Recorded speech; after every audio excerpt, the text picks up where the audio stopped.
E em meio ao feriado emergencial prolongado, com o intuito de frear a transmissão do coronavírus, o Jornal do Rio abre espaço para o secretário estadual de Saúde.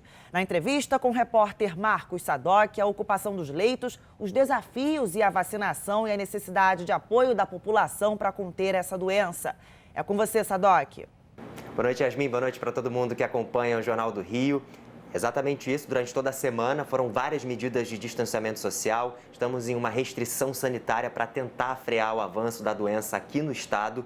E sobre esse panorama, abertura de leitos, como é que está a saúde fluminense? Para explicar tudo isso, a partir de agora aqui com a gente, o secretário estadual de saúde, Carlos Alberto Chaves. Secretário, bem-vindo ao Jornal do Rio Entrevista. Eu já começo te perguntando sobre o seguinte: foi anunciado que tem vacinação diferenciada para os profissionais de segurança, já era um pleito da categoria, estão na rua, podem até ser vetores da doença, como disse o governador em exercício, Cláudio Castro.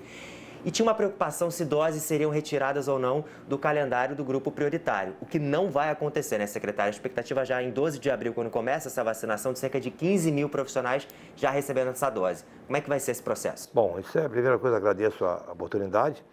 A grande preocupação que tinha na população, as pessoas dos órgãos de controle, que ligaram até ontem para mim, ontem, estamos ligando direto, é por causa da preocupação de retirar as doses das pessoas do Programa Nacional de Imunização, retirar doses para fazer. Não. O Ministério da Saúde já autorizou com doses extras, que vão chegar a doses extras, para vacinar esse pessoal da população da Força de Segurança. Secretário, a gente chegou hoje, então, à inauguração do Hospital Modular de Nova Iguaçu. Foram cerca de 150 leitos que foram abertos. Muito se falou de uma demora, de um processo mais prolongado para isso, porém a Secretaria tem esse outro lado de que houve uma necessidade de mais de uma licitação para que tudo não seja feito como já tivemos os erros do ano passado. Então, o Hospital Modular de Nova Iguaçu aberto e também com essa demora por conta de seguir a legislação, né, secretário? É porque esse hospital estava colocado, nós sabemos a história, não vamos para trás, para frente que se anda. Esse hospital modular, entre aspas, foi colocado numa zona de um aeródromo inativado, irregularmente. Foi feita uma obra corrida, e eu também queria entregar isso para a saúde de uma maneira também irregular. Eu jamais vou fazer coisa irregular da minha vida. Então, o que eu fiz? Temos que normalizar e normatizar o recebimento da unidade, e dentro da unidade colocar dentro da lei uma OS através de uma licitação, tem que ser licitado, não vou fazer qualquer coisa sem controle ou sem licenciamento. O que aconteceu? Fizemos a primeira licitação, deu problema. Problema nenhum de dizer, eu sempre falei isso. Então a segunda deu problema. Se a terceira desse problema, também faria a terceira também. O que nós podemos fazer, esse contrato que nós fizemos para as OS, é um contrato formulado, é uma cópia de um contrato elaborado pelos órgãos de controle. Então isso é importantíssimo que saiba. Nós estamos cumprindo exatamente. Nós não podemos viver normalmente, ou como foi feito, hospital de campanha, com uma perda brutal do erário, com a corrupção desenfreada. Então, esse tipo de situação, por esse motivo que eu estou aqui, realmente, para que não aconteça de novo. Então, o hospital vai ser inaugurado dentro das normas de procedimentos. Esse hospital, inicialmente para a Covid, certo? E não vai ser totalmente para a Covid, isso vai acabar. A gente vê, pô, demorou. Não demorou, não. Foi feito de uma maneira correta, regular e dentro da lei.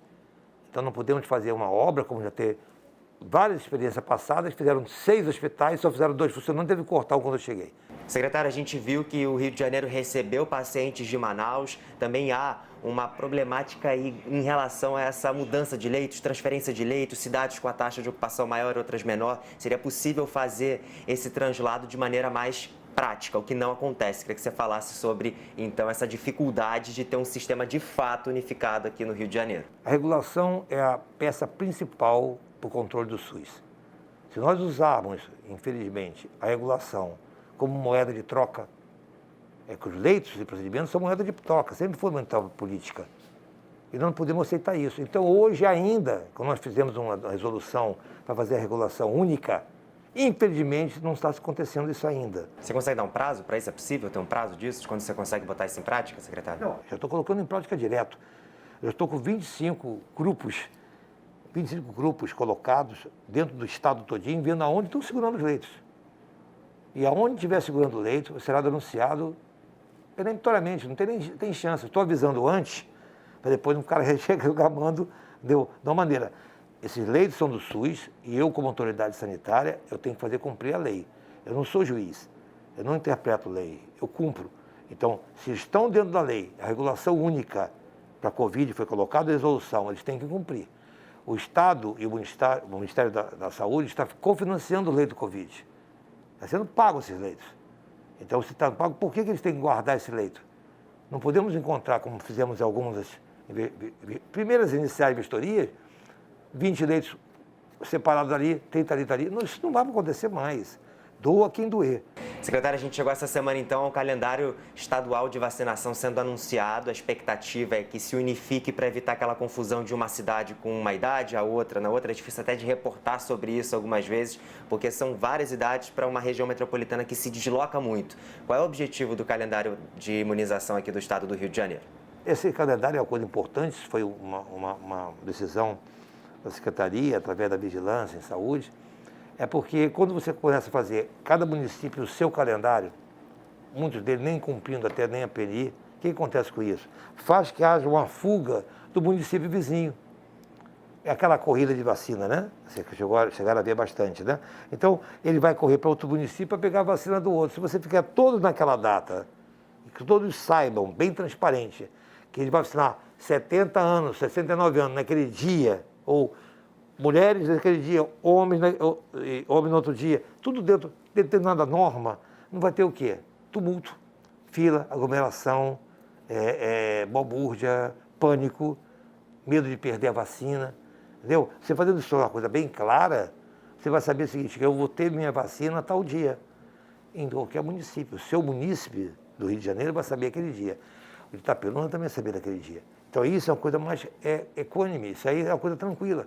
Evita o quê? Aglomerações, evita uma série de outros problemas que podem acontecer. Até os controles, né? Então, secretário, qual é a sua avaliação, então, nessa semana? A gente está numa semana de medidas restritivas para evitar a contaminação, tentar frear esse contágio, sobretudo quem circula muito em áreas públicas. Qual é a avaliação da Secretaria Estadual de Saúde sobre essas medidas e se há necessidade, se o Rio de Janeiro precisa de outras medidas como essa para evitar a terceira, até quarta onda de Covid, a gente seguir aí como está sendo agora? Vai ser uma decisão que vai ser tomada pelos políticos, né? A gente vai dar a nossa parte, nós sempre falamos disso aí. Nossa opinião tem que valer, né? Agora, o que vai acontecer, nós estamos acompanhando através da regulação de novo, o que está acontecendo? A taxa de ocupação, o tempo de permanência na fila, as solicitações nas UPAs, nas unidades de ponta, isso é importantíssimo. Houve um períodozinho aí, dos 2 dias para cá, observamos uma diminuição de 13% no número de solicitações. Isso é uma ideia. Mas nós temos que vigiar isso todo o tempo. Nós vamos trabalhar com números. Nessa época de pandemia, uma coisa importante ter, em qualquer lugar, tem que ter equilíbrio, frieza e atitude. Você tem que ser uma coisa bem clara, baseada em técnica e número, olhando o que está acontecendo. As grandes epidemias e pandemias, teve que ter pessoas que têm tranquilidade para agir. Então, nós estamos encontrando números. Quando você vê, como você já falou antes, um tipo de plataforma com número aqui, outro tipo, só cria o quê, hein? Cria confusão para todos, inclusive para a mídia. Tá, isso aqui, uma taxa aqui, outra aqui, isso aqui é isso? A falta de uniformidade. Quer dizer, eu não tenho que pensar, quando você mostra o global do estado do Rio de Janeiro, por exemplo, tem municípios, por exemplo, pequenos, que tem 2 leitos de unidade intensiva. Aí sai na mídia. Município X está com 100% de ocupação, lógico, com 2 doentes, 100%. Enquanto tem outro que está com 80%, outro está 50%. Então, essa é a regulação. Ele tira o doente daqui e leva para aqui. Entendeu? É basicamente isso. Isso é importante que coloque, sabe, esse posicionamento que não podemos descansar de vigiar. Vigiar o quê? E divulgar os números reais. Secretário, já é possível notar a queda no número de internação desse grupo que já foi vacinado há mais tempo? A gente sabe que há uma diferença de semanas para os números aparecerem de maneira positiva, mas já é possível ter essa noção de que maiores de 89, 90 anos já estão com internação menor em relação às últimas semanas? Eles já venderam essa colinha de 80 a 89 anos, foi uma queda de 3% do número de pacientes de Covid, né? E acima de 90 também uma queda de 3%. É um sinal. É que eu vou, para terminar, dizendo o seguinte: qual a minha esperança? vacinar 70% da população.